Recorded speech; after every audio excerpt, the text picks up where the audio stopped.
Hello, good morning student. आज जो हमारा टॉपिक है आपकी पॉलिटिकल ज्योग्राफी का या राजनीतिक जीवन का लेसन नंबर 3 सरकार क्या है। फर्स्ट वीडियो के पार्ट में हमने देखा भी सरकार क्या है, किस तरह से सरकार कार्य करती है और सरकार के स्तर कितने होते हैं या कितने प्रकार किस तरह सरकार के या कितने लेवल पर सरकारें पाई जाती हैं। फिर बात आती है आपकी सरकार और कानून के बारे में। सरकार क्या है, कानून बनाती है और देश में रहने वाले सभी लोगों को वे कानून मानने होते हैं। केवल यही तरीका जिससे सरकार काम कर सकती है। सरकार के पास जैसे कानून बनाने की ताकत है वैसे ही यह ताकत भी होती है कि लोगों को कानून मानने के लिए बाध्य करें। यानी कि सरकार जो कानून बनाती है वो लोगों की भलाई के लिए या उनकी सुरक्षा के लिए बनाए जाते हैं। कानून बनाने के बाद उसको लागू करवाना भी सरकार का ही दायित्व है, वो उसी की जिम्मेदारी है।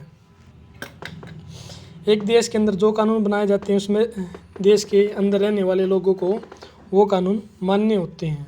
जैसे उदाहरण दिया इन्होंने, उदाहरण के लिए एक कानून है कि गाड़ी चलाने वाले के पास लाइसेंस होना चाहिए। अगर कोई लाइसेंस के बिना गाड़ी चलाते हुए पकड़ा जाए तो उसे जेल की सज़ा काटनी पड़ती है या जुर्माना भरना पड़ता है। ये प्रावधान दिया गया हमारे कानून के अंदर। जैसे कोई भी व्यक्ति है जिसको कार चला रहा है या बाइक चला रहा है, 18 वर्ष की उसकी उम्र होनी चाहिए तभी उसको वो लाइसेंस प्राप्त हो सकता है। सरकार जो कार्रवाई कर सकती है, उसके अलावा अगर लोगों को लगे कि किसी कानून का ढंग से नहीं पालन हो रहा तो वे भी कुछ कदम उठा सकते हैं, वो भी सरकार को सचेत कर सकते हैं। मान लो सरकार ने कोई कानून बनाया और उस कानून को अच्छी तरह से लागू नहीं किया गया या उसका पालन नहीं किया गया। उदाहरण के लिए अगर किसी व्यक्ति को यह लगे कि उसको या उसके धर्म या जाति के कारण किसी भी नौकरी में नहीं लिया गया तो वह न्यायालय जा सकती है और यह दावा कर सकती है कि कानून का पालन क्यों नहीं हो रहा है। तब न्यायालय आदेश देगा कि क्या कदम उठाने की ज़रूरत है। यह हमें सरकार और कानून के बारे में बताया गया है, 2 उदाहरण देकर दिखाया गया है। एक लाइसेंस का उदाहरण दिया गया है और दूसरा में आपका न्यायालय के बारे में बताया गया है। सरकार के प्रकार। अब ये प्रश्न उठता भी सरकार क्या है, सरकार के किस प्रकार कार्य करती है। पीछे हमने देखा 2 शब्द पढ़े, आपका लोकतंत्र डेमो और दूसरा राजतंत्र, उसके बारे में है। लोकतंत्र के अंदर क्या है, देखो लोकतंत्र के अंदर मान लो जो लोग मतदान करके या वोट डालकर अपनी सरकार को चुनते हैं। सरकार बनाने के बाद जो सरकार कानून बनाती है, जो फैसले लेती है, उसे उन कानूनों के बारे में सफाई देनी होती है या वो बताना होता है। क्योंकि लोग अपनी मर्जी से अपने नेता को चुनते हैं। एक बार चुन लिए जाने के बाद ये लोग सरकार बनाते हैं। लोकतंत्र में सरकारों को अपने निर्णय पर एवं उठाए गए कदमों का आधार बताना होता है और उसमें सफाई भी देनी होती है। और दूसरी जो व्यवस्था वो क्या आपकी राजतंत्र।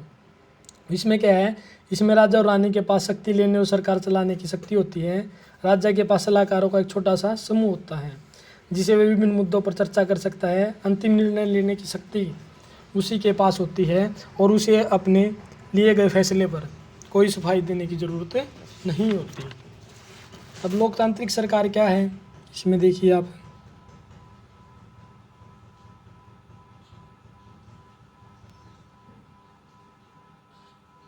लोकतांत्रिक सरकार जैसे भारत एक लोकतंत्र देश है। इस लोकतांत्रिक व्यवस्था को पाने के लिए हमने बहुत लंबी लड़ाई लड़ी है। संसार में और भी कई देश हैं जहाँ लोगों ने लोकतंत्र लाने के लिए अनेक संघर्ष किए। ऊपर बताया जा चुका है कि लोकतंत्र की मुख्य बात यह है कि लोगों के पास अपने नेता को चुनने की शक्ति होना, और इसलिए एक अर्थ में लोकतंत्र लोगों का ही एक शासन होता है। यानी कि लोग अपनी मर्जी से या अपनी इच्छा से अपने नेता का चुनाव कर सकते हैं, उसको वोट डालकर चुन सकते हैं। लोकतंत्र में मूलभूत विचार यह है कि लोग खुद नियमों का बनाने में भागीदार बनकर खुद ही शासन करें। आज के समय में लोकतांत्रिक सरकार को प्राय प्रतिनिधि लोकतंत्र कहते हैं। प्रतिनिधि लोकतंत्र में लोग सीधे भाग नहीं लेते बल्कि चुनाव की प्रक्रिया के द्वारा अपने प्रतिनिधि को चुनते हैं। ये प्रतिनिधि मिलकर सारी जनता के लिए निर्णय लेते हैं।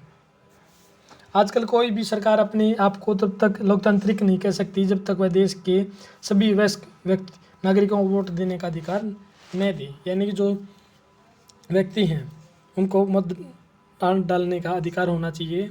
जिस व्यक्ति की उम्र 18 वर्ष हो चुकी है वो वोट डाल सकता है भारत के अंदर। लेकिन हमेशा ऐसा नहीं है कि क्या आप विश्वास कर सकती हैं कि एक ऐसा समाज है जब लोकतांत्रिक सरकारें औरतों और गरीबों के चुनाव में भाग नहीं लेने देती थी। ये अनेक देशों के अंदर ये चीज़ें शामिल थी। और जो पढ़े लिखे थे और जिनके पास अपनी संपत्ति होती थी, इसका मतलब है कि औरत, गरीबों और अशिक्षितों को वोट डालने का अधिकार नहीं था। ऐसी स्थिति में देश उन्हीं नियमों के सारे चलते थे जो ये गिने चुने पुरुष बनाते थे। जैसे भारत के अंदर भी पहले अमीर वर्ग के लोगों को वोट डालने का अधिकार था, लेकिन सभी को वोट डालने का अधिकार 1950 के बाद मिला। भारत में आज़ादी की से पहले बहुत ही कम लोगों को वोट डालने का अधिकार था, इसलिए जनता ने संगठित होकर इन अधिकारों की मांग की। गांधी जी समेत कई नेताओं ने अन्यायपूर्ण व्यवहार का विरोध किया। उन्होंने भी जोर शोर से यह मांग उठाई। 1931 में यंग इंडिया पत्रिका में लिखते हुए गांधी जी ने कहा था उसके बारे में,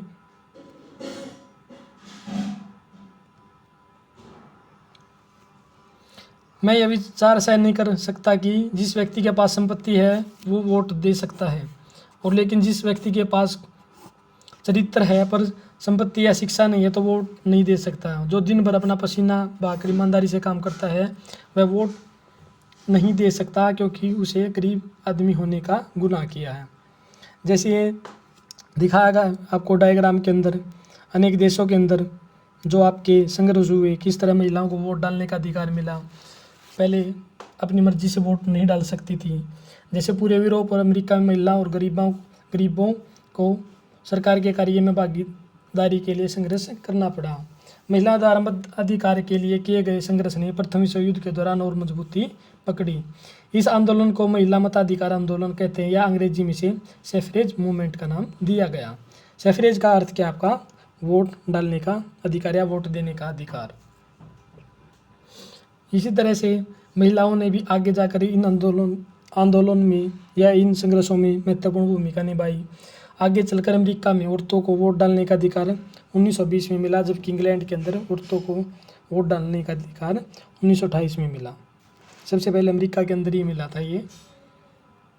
बस इसी के साथ आपका ये लेसन कंप्लीट होता है।